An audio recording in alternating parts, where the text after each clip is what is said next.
তাই সালতামসে তংশিও ত্রিস্ত্রিয় পঞ্চায়েত চংবারি অবনতৈন সালসিবাই ত্রিপুরা অনুপতি হাঙ্কর সালব্रै থাङै বেড়াই cock আউইমান ইয়াগুলো LOP Jitendra Chowdhury কতমা থমাই বসকাঙ্গ বিনি খুব খেঙ্কা দিন ধরে আমি আমাদের উত্তর ত্রিপুরা এবং ঊনকোটি জেলায় ত্রিস্তর পঞ্চায়েতের নির্বাচনে বামফ্রন্ট এবং আমাদের সহযোগী ইন্ডিয়া ব্লকের অন্যান্য দলের প্রার্থীদের হয়ে প্রচার করছি।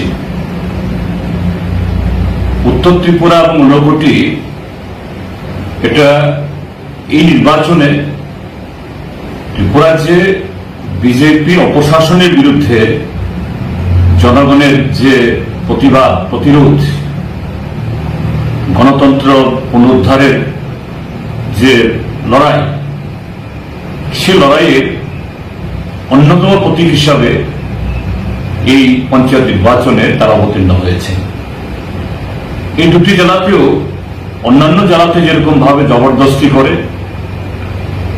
সন্ত্রাস এবং বল প্রয়োগ করে বিরোধী দলের প্রার্থীদেরকে মনোনয়নপত্র জমা দিতে দেননি বা তাদেরকে প্রার্থীপদ প্রত্যাহার করার জন্য বাধ্য করানো হয়েছে, এখানেও চেষ্টা হয়েছিল জবরদস্ত, কিন্তু এটা হয়নি। এই 4 দিন ধরে এখানে ঘুরে আমার যে অভিজ্ঞতা হয়েছে, Kadamtala block, Kalachhara block, Jubarajnagar block, তারপর এখানে কুমারঘাট ব্লক, আজকে বিকালে এই চণ্ডীপুর এবং গৌরনগর ব্লকেও যাব। তো অভূতপূর্ব সারা যে ত্রিপুরাজ্যের জনগণ ভারতীয় জনতা পার্টি সরকারের বিরুদ্ধে যে কি ধরনের তাদের ক্ষোভ, একদিক থেকে প্রতিশ্রুতি খিলাফ, তার চেয়ে বড় কথা হলো গত 5টা বছর পঞ্চায়েতকে তারা লুটের আখড়া বানিয়েছে। ত্রিপুরাজ্যের প্রায় 6000 গ্রাম পঞ্চায়েত, 35টি পঞ্চায়েত সমিতি, 8টি জেলা পরিষদ, এই সবকটা হয়ে পরিণত হয়েছিল বিজেপির লুটের আখড়া। গ্রাম সংসদ হয়নি, বছর শেষে বই ছাপিয়ে বামপন্থী ফ্রন্ট সরকারের সময়তে যে পদ্ধতি ছিল হিসাব দেওয়া, এগুলি হয়নি, সোশ্যাল অডিট হয়নি, কোনো ওয়ার্ক অর্ডার মানুষকে দেখানো হয় না, আর রেগাতে যে ছিটেফোঁটা কাজ হয় তার সিংহভাগ চলে যায় মন্ডলের নেতাদের পকেটে। তার বিরুদ্ধে এই নির্বাচনে জনগণের প্রতিবাদকে প্রতিফলিত করার জন্য এই দুটি জেলার মানুষ মুখিয়ে আছে।